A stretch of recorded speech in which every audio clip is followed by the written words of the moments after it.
আগামীতে দেশজুড়ে আয়োজন করা হবে বাণিজ্য মেলার, জানিয়েছেন অন্তর্বর্তী সরকারের প্রধান উপদেষ্টা ডক্টর মোহাম্মদ ইউনূস। সকালে পূর্বাঞ্চলের বাংলাদেশ চায়না ফ্রেন্ডশিপ এক্সিবিশন সেন্টারে ২৯তম ঢাকা আন্তর্জাতিক বাণিজ্য মেলার উদ্বোধনী অনুষ্ঠানে তিনি এসব কথা বলেন। ভবিষ্যতে আন্তর্জাতিক বাণিজ্য মেলার প্রস্তুতি সারা বছর ধরে চলবে বলেও জানান তিনি। মেলায় বৈষম্য বিরোধী ছাত্র আন্দোলনে ছাত্র জনতার আত্মত্যাগের সম্মানে তৈরি করা হয়েছে জুলাই চত্বর ও ৩৬ চত্বর। এছাড়া তরুণ সমাজকে রপ্তানি বাণিজ্যে উদ্বুদ্ধ করতে তৈরি করা হয়েছে ইউথ প্যাভিলিয়ন। বিস্তারিত জানাচ্ছেন আঞ্জাম খালেক। প্রতি বছরের মতো এবারও বাণিজ্য মন্ত্রণালয় ও রপ্তানি উন্নয়ন ব্যুরো যৌথ আয়োজন করেছে ২৯তম ঢাকা আন্তর্জাতিক বাণিজ্য মেলা। এবারের বাণিজ্য মেলায় প্রথমবারের মতো অনলাইনে বিভিন্ন ক্যাটাগরির স্টল ও প্যাভিলিয়ন বরাদ্দ দেয়া হয়েছে, আর প্রথমবারের মতো টিকেটিং এর ব্যবস্থাও করা হয়েছে। বুধবার সকালে পূর্বাঞ্চলের বাংলাদেশ চায়না ফ্রেন্ডশিপ এক্সিবিশন সেন্টারে মেলার উদ্বোধন করেন প্রধান উপদেষ্টা ডক্টর মোহাম্মদ ইউনূস। এ সময় তিনি বলেন, ভবিষ্যতে আন্তর্জাতিক বাণিজ্য মেলার প্রস্তুতি সারা বছর ধরে চলবে।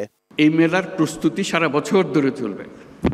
জেলায় জেলায়, উপজেলায় উপজেলায় বাছাই করা কে ফাইনাল মেলাতে জায়গা পাবে, কার বুদ্ধি সবচেয়ে বেশি, এই উপজেলাতে কার বুদ্ধি বেশি।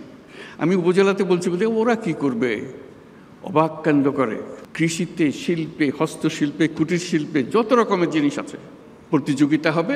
প্রত্যেক উপজেলা থেকে ৩ জন ৪ জন যা আপনারা বিচার করেন আসবে, তাদের জায়গা পাবে, তাদের সমস্ত খরচ সরকার বহন করবে। কিন্তু ভবিষ্যতের মেলা সারা দেশ জুড়ে হবে, জায়গায় জায়গায় হবে, এবং এটা হলো চূড়ান্ত মেলা, সবাই আসবে, দেখতে আসবে। মানুষ মাত্রই উদ্যোক্তা, এমন মন্তব্য করে প্রধান উপদেষ্টা বলেন, বাণিজ্য মেলা মানুষকে নিজের উদ্যোগকে ও সৃজনশীলতাকে তুলে ধরার সুযোগ দেয়। এ সুযোগ কাজে লাগানোর জন্য সবাইকে আহ্বান জানান তিনি। মানুষ মাত্রই উদ্যোক্তা, শ্রমিক না।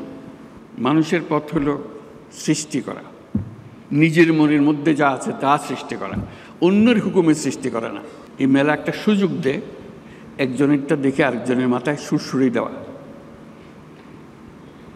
এই সুযোগটা যেন আমরা গ্রহণ করতে পারি। এবারের মেলায় ৩৬১টি প্যাভিলিয়ন, স্টল, রেস্টুরেন্ট, দেশীয় উৎপাদক, রপ্তানিকারক প্রতিষ্ঠান সহ সাধারণ ব্যবসায়ী ও বিদেশি প্রতিষ্ঠানের অনুকূলে শতভাগ স্বচ্ছতায় বরাদ্দ দেয়া হয়েছে। বাংলাদেশ ছাড়া ৭টি দেশের ১১টি প্রতিষ্ঠানও এবারের মেলায় অংশ নিয়েছে। আঞ্জাম খালেক, গ্লোবাল টেলিভিশন, ঢাকা।